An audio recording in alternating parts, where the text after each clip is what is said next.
I'm proud of you, you know that. I hope you do. I said I was a good person. I never said I was a nice one.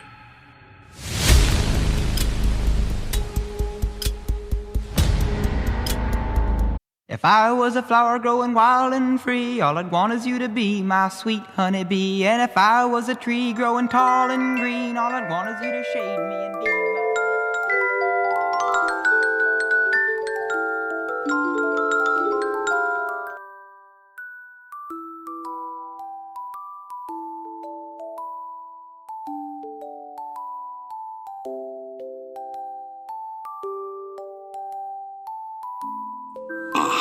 Narcissists, those fascinating specimens of human psychology who believe themselves to be the center of the universe.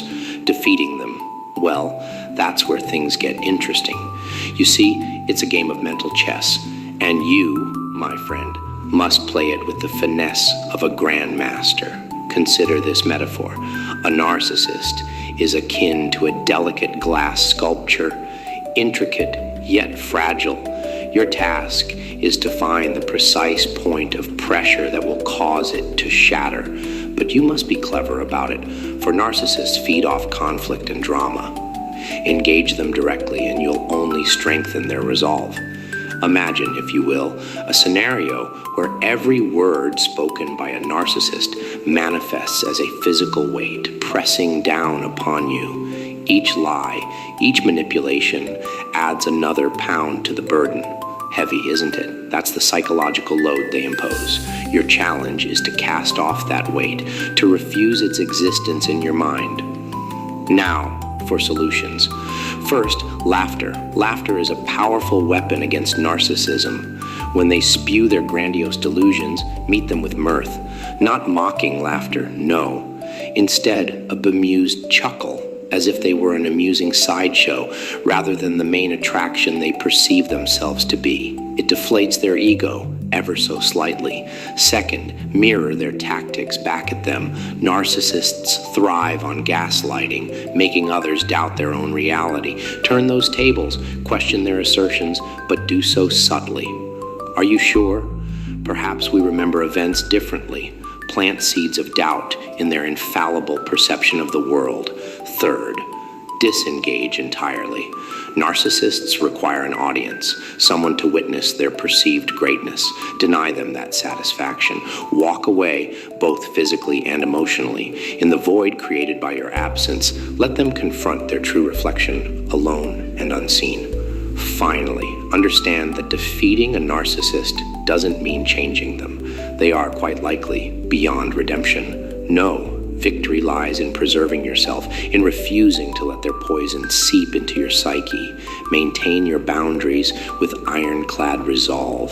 Their words may sting, their actions may hurt, but they cannot penetrate your inner sanctum without permission. In essence, defeating a narcissist requires you to become the one thing they cannot tolerate, indifferent to their charms, immune to their manipulations. Picture yourself as an immovable stone in the river of their ego. Let their raging waters flow around you, eroding nothing but their own illusions of control. Oh, and did I forget to mention the power of absurdity? When dealing with a narcissist, sometimes the best course of action is to lean fully into the realm of the ridiculous. Picture this.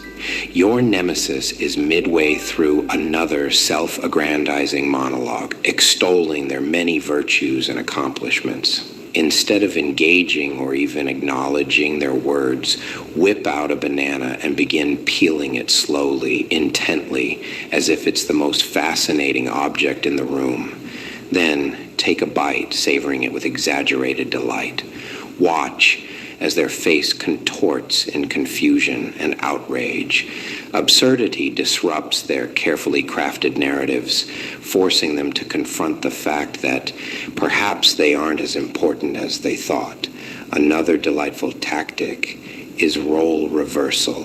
When they launch into yet another tirade about how everyone else is inferior, interrupt them with a heartfelt apology. "Oh, I'm so sorry," you say. voice dripping with sympathy. It must be terrible to feel so misunderstood all the time. How do you cope? You don't. They don't. No one does. That's the beauty of it all. Aho, aho, ho, ho.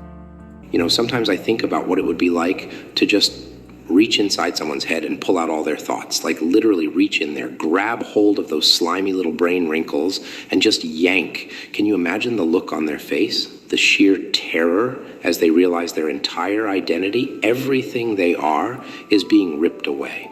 And then once you've got all those thoughts and memories dangling in front of you like some grotesque puppet show, you could start playing with them, rearranging, distorting, twisting them into something new and horrifying. Maybe you'd make them believe they're actually a giant slug oozing along the ground, leaving a trail of slime behind them. Or maybe you'd convince them that their skin is crawling with thousands of tiny spiders, burrowing deeper and deeper until they can feel them inside their bones. The possibilities are endless, really. And the best part, they'd never even know it was happening. To them, it would all seem perfectly normal, just another day in their twisted little world. But we're not here to talk about hypotheticals, are we? No, we're here to discuss real, tangible ways to mess with people's heads. And let me tell you, there are few things more satisfying than watching someone completely lose their grip on reality right before your eyes. Take those narcissists we talked about earlier. Imagine if you could make them see worms pouring out of their eyeballs whenever they looked in the mirror. Big, fat, squirming worms, writhing and thrashing as they slither down their cheeks. They'd scream, claw at their faces, desperately trying to remove these phantom parasites. But no matter how hard they try, the worms keep coming, an endless stream of revulsion cascading from their sockets. Or maybe you'd prefer something a bit more subtle. What if every time they opened their mouth to speak, they found it filled with cockroaches, hundreds of them skittering across their tongue, climbing up their throat, choking off their precious, oh so precious words, every syllable strangled by the relentless march of insectoid invaders, turning their grandiose speeches into garbled gurgles of horror. Oh, wouldn't that be fun? Can you picture it? Their faces bloated and red, veins bulging as they struggle to expel the wriggling masses from their oral cavities. And the best part? They'd have no choice but to endure it because narcissists simply cannot shut up. It's not in their nature, so they'd stand there, gagging and retching as the roaches pour forth in an unending tide, cascading down their chin, splattering onto the floor in a squirming heap of filth. Ah, but why stop there? Why not give those dear narcissists a taste of their own medicine?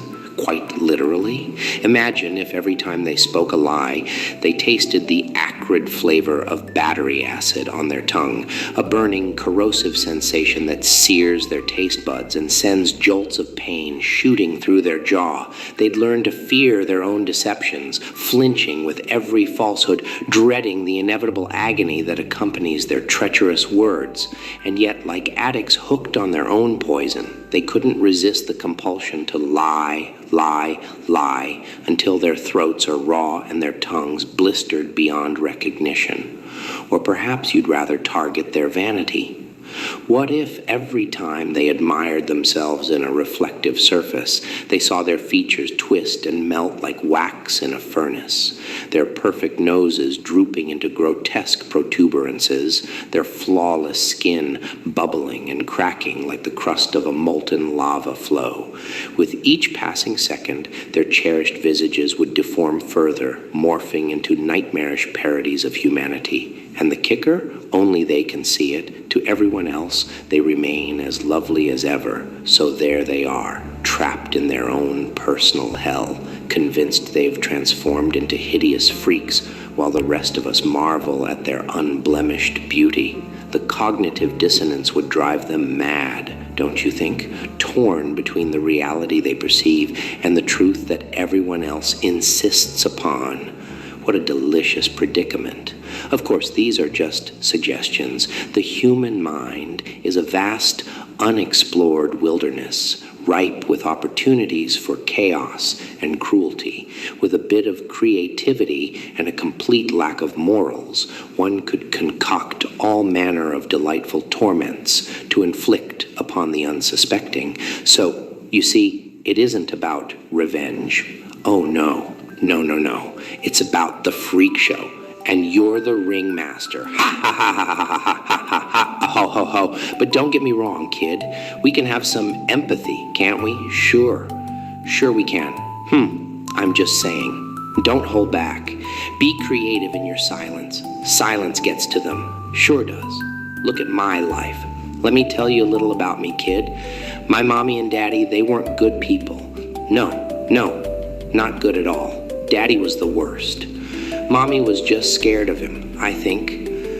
Well, I guess she didn't know what was going on with me and him. I mean, he'd put her in the hospital too, but she never knew he carved this smile into my face, my mouth, well, it doesn't matter.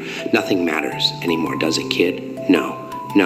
Now it's just about getting even with those who hurt us, who took our childhood, our innocence, those who made us question whether life was worth living, those who told us it was our fault that they had to do the things they did to us. We have to make them think about things, kid, for their lies, for their manipulations, for their betrayals. And if a few worms need to come out of their eyeballs, so be it. Oh yes, let's keep digging deeper into the twisted depths of the human psyche, shall we? There's so much more fun to be had, so many more delicious torments to explore. Consider, for instance, the narcissist's relationship with their own body. These poor souls spend so much time obsessing over their appearance, primping and preening to maintain their illusion of perfection. What if we could shatter that illusion from within? Imagine this. Every time our dear narcissist glances at their hands, they see them aging rapidly before their eyes.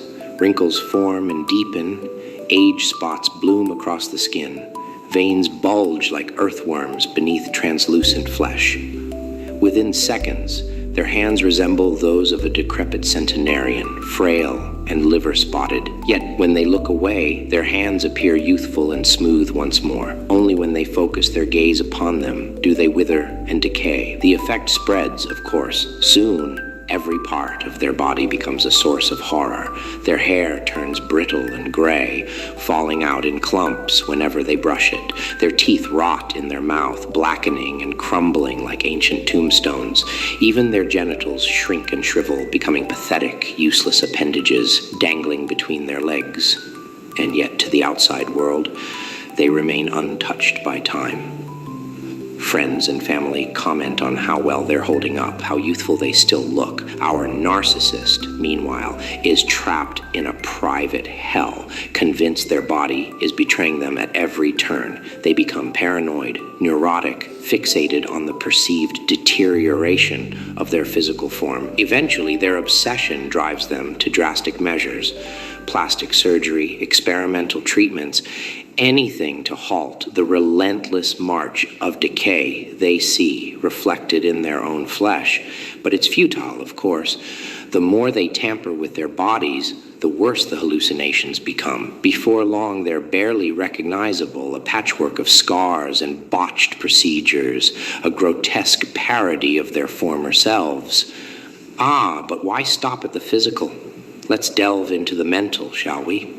What if every compliment our narcissist receives is instantly translated in their minds into its exact opposite? You look beautiful today becomes you're an ugly, repulsive creature. What a brilliant idea transforms into you're an incompetent fool. Imagine the toll such constant negativity would take on their fragile egos. At first, they might try to dismiss these distorted perceptions, attributing them to stress or fatigue. But as the days wear on and the compliments keep coming, their self-image begins to fracture. Doubt creeps in, gnawing at their once unshakable confidence. Are they truly as wonderful as they thought, or has everyone been lying to them all along? Paranoia sets in. Everyone becomes a potential enemy, a liar waiting to expose their true worthlessness. They lash out at loved ones, accusing them of deceit and manipulation. Relationships crumble, friendships dissolve, and soon they find themselves utterly alone, cut off from the adoration they once craved. But even isolation offers no respite. In the quiet moments, their own thoughts turn against them, whispering cruel taunts and mockeries. Every memory becomes a source of shame, every past triumph a hollow lie. Pissing all by yourself, handsome? They spiral deeper and deeper into despair, their once towering self-esteem reduced to rubble, and the beauty of it all, they can never escape, because the source of their torment isn't external, it's within their own minds, an inescapable prison of self-loathing. Oh, what exquisite torture to be forced to live with the constant echo of one's own failings, the unrelenting drone of criticism from which there is no refuge. Ah, but perhaps I've gotten ahead of myself.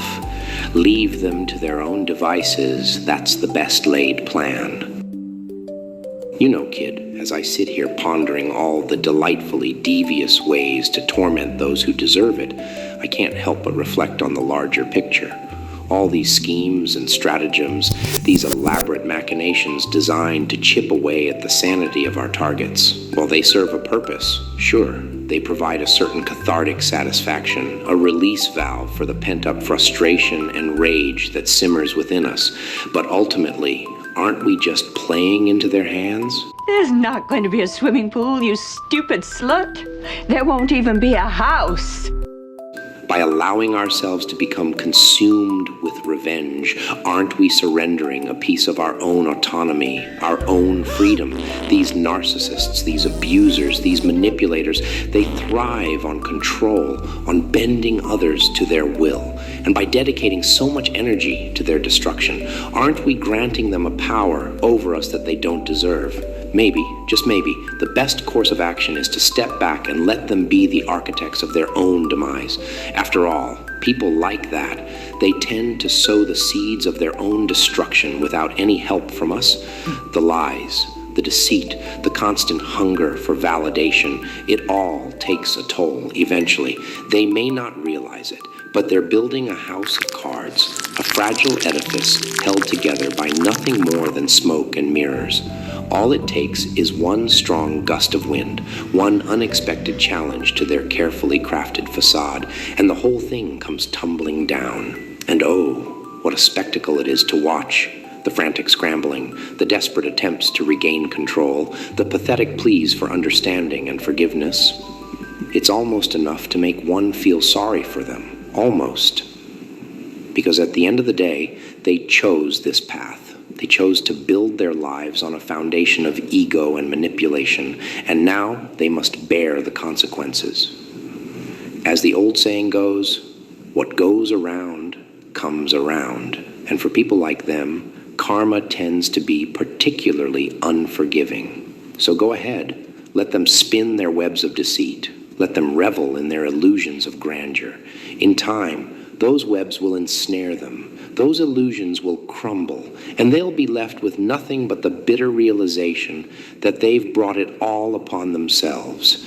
And you and I, my young friend, will be there, watching from the sidelines, sipping champagne and laughing at the absurdity of it all.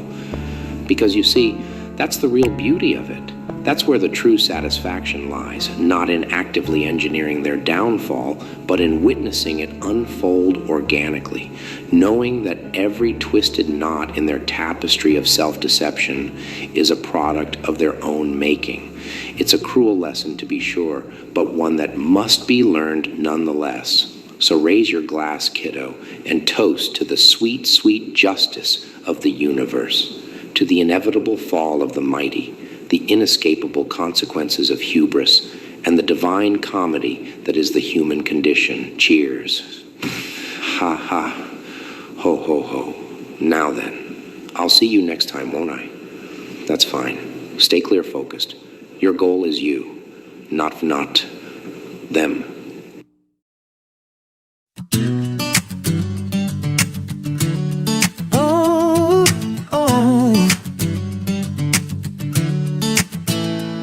In a world that's painted dark where tricks play, a gesture's smile brings light to what they say. With laughter that cuts through the facade they weave, he warns the lost hearts, makes them believe. Ooh. See through the shadows, dance in the light. The truth may sting, but we'll stand and fight. Joker likes to warn us, opening our eyes. In a dance of freedom, beneath silver skies, with melodies that rise above the despair, despair. We'll stand united, with courage to spare. Despair. Their strings pulled taut, they're masters of disguise, but a joker's wit unveils all their lies. With each strum of strings, he challenges their reign, lifting spirits high, breaking the chain. Follow the laughter, let joy be your guide. With the joker beside us, we'll turn the tide. Joker likes to warn us, opening our eyes. In a dance of freedom, beneath silver skies, with melodies, my life's above the despair, despair. We'll stand unitedly, with melodies just stare. Oh, oh. So let's lock the plague, yak down the walls. A war we gone where love numbers all. So turn the last the borders, open me lights. Get a cancer free or the need to must night. 'Cause none of these that rise above the despair, despair. We'll stand united with courage to spare. So let's laugh and play, break down the walls. A world reborn, where love conquers all.